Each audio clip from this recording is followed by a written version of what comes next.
एक बात मैं कहूंगा कि मुझे बड़ा अच्छा लगा आज यहाँ कर, और किसी बस में अगर कोई महिला अकेली जा रही हो तो बड़ा ऐसे महसूस करती हो।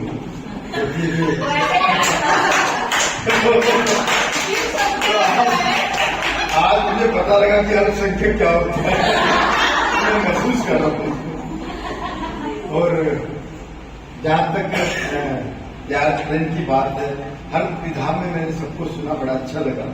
और कुसुम जी को, प्राची जी को देख रहा हूँ, लगातार सबकी वीडियो बना रही है, तो उससे पता लगता है कि आप कितनी तन्मयता से आप उसको जी रही है कि कविता को। और हास्य की बात की तो बस मैं 4 ही कविताएं कहूंगा। मैंने प्रेम की भी कई कविताएं सुनी है। मैंने तो जीवन में ऋतु जी एक ही बार प्रेम किया जब मैं कॉलेज में था। एक लड़की ने मुझसे कहा था, मेरे लिए प्रेम की 4 पंक्तियां लिख दोगे? मैंने कहा जी मैं कोशिश करता हूँ, और वो मेरी अंतिम कोशिश थी। उसके बाद वो लड़की कोशिश छोड़ गई। वो पंक्तियां आपको सुना कि मुझे इश्क की ये बीमारी ना होती, मुझे इश्क की ये बीमारी ना होती, तमन्ना कभी पूरी सारी ना होती, और झुलाता तुझे रोज बाहों में अपनी, अगर काश इतनी तू भारी ना होती, अगर काश इतनी तू भारी। ये तो हास्य की बात नहीं कर रहा था, बस एक बात भी मैं कहना चाहता हूँ कि 16 अप्रैल को एक कार्यक्रम हम करते हैं बड़े स्तर पर, जिसमें हम पूरे देश की 11 कवियों को चुनते हैं और उनको 11-11 हजार रुपए की राशि और पुरस्कार हम देते हैं। उसके बिना तो पूर्ण ही नहीं होगा। तो मुझे बड़ा अच्छा लगा।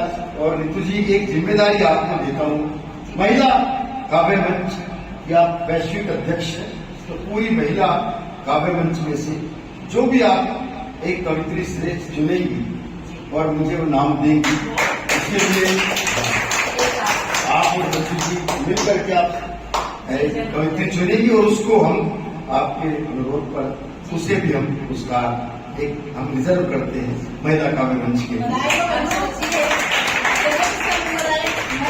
क्यों बोल रही हूँ कि 3 मिनट बहुत होता है, अभी मुझे 30 सेकेंड भी नहीं हुआ, मैं पूरा 20 तो घूम आई कि कौन हो सकता है। और नाम याद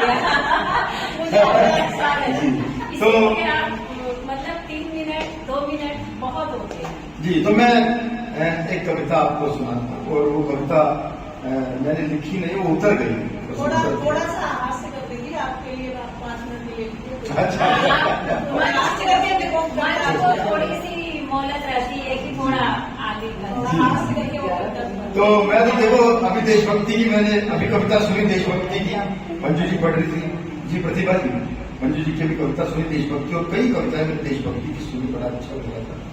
तो देशभक्ति जरूरी कि कहीं भी हो सकती है। मैं तो तिहाड़ जेल जाते रहता हूँ, वहां मैंने कविता पढ़ने जाता।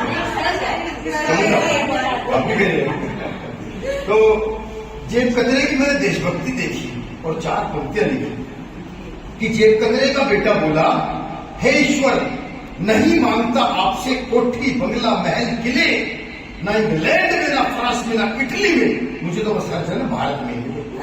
तो बाप बोला, मैं धन्य हुआ जो जेब कचरे का बेटा होकर भी तेरी रगों में देशभक्ति का रक्त बहता है। बेटा बोला, ये बात नहीं है पापा, वहां ठंड इतनी ज्यादा है कि लोगों का अपनी जेब में रहता है।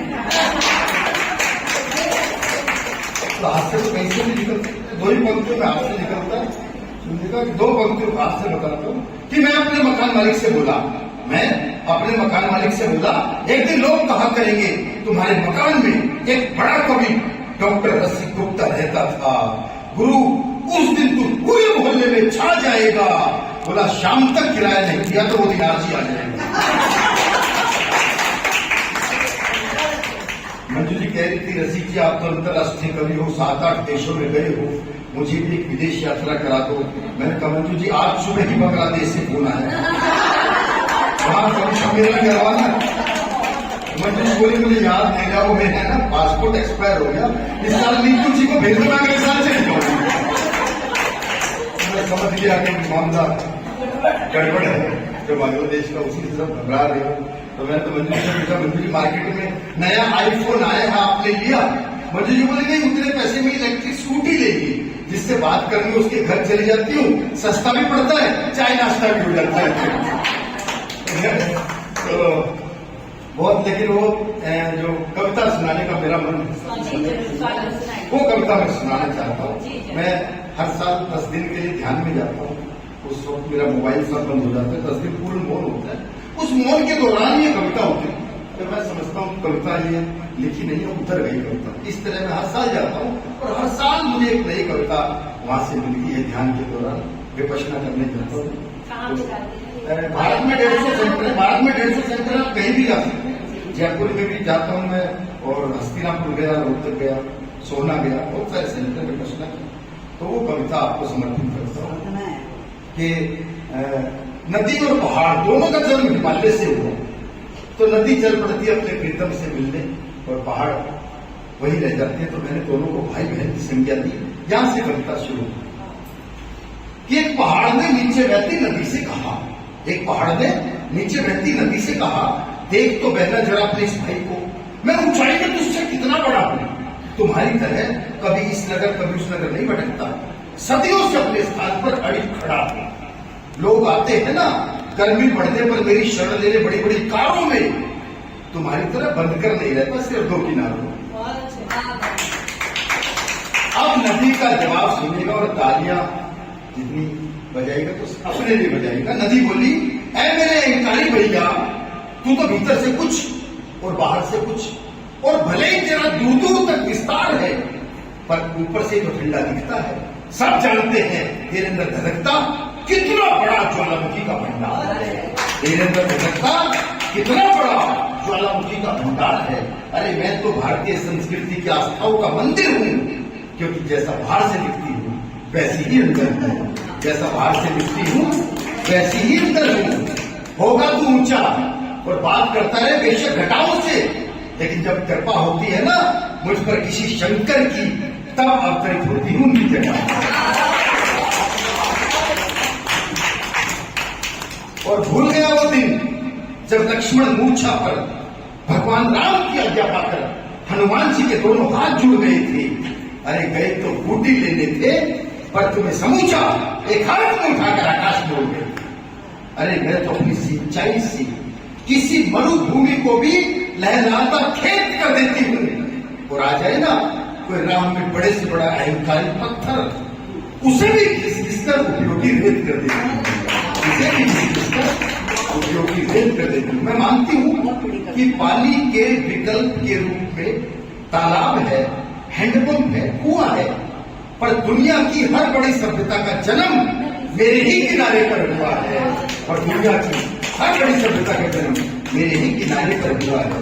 और होता है ना संगम जब हम दो बहनों का, तो दोनों साथ चल पड़ती है एक ही धारा में, और यही हमारा संस्कार है।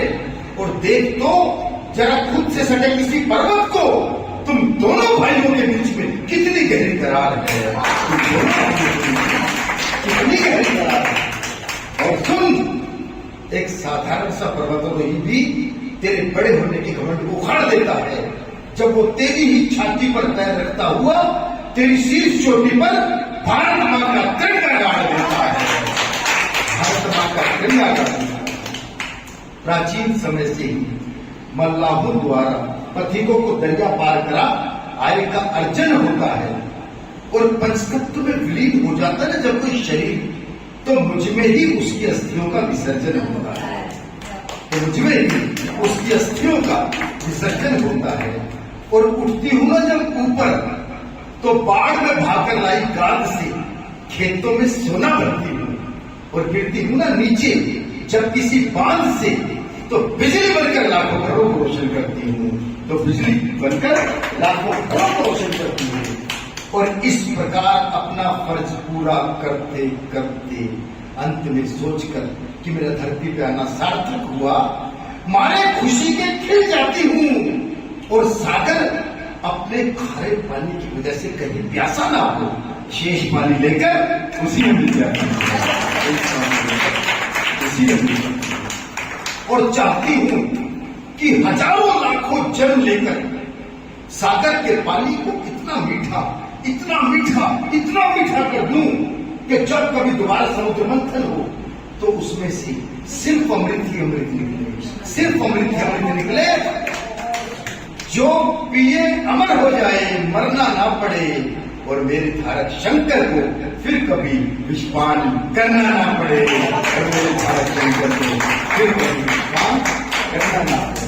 और अंत में मैं समाज से एक प्रश्न पूछना चाहता हूं कि बेटा पिता के साथ रहता है, बेटा पिता के साथ रहता है, क्या दुनिया इसीलिए बेटे के लिए मरती है? जबकि सच्चाई तो ये है कि बेटी नदी की तरह दूर, बहुत दूर जाकर भी पिता का नाम रोशन करती है, पिता का नाम रोशन करती है, पिता का नाम।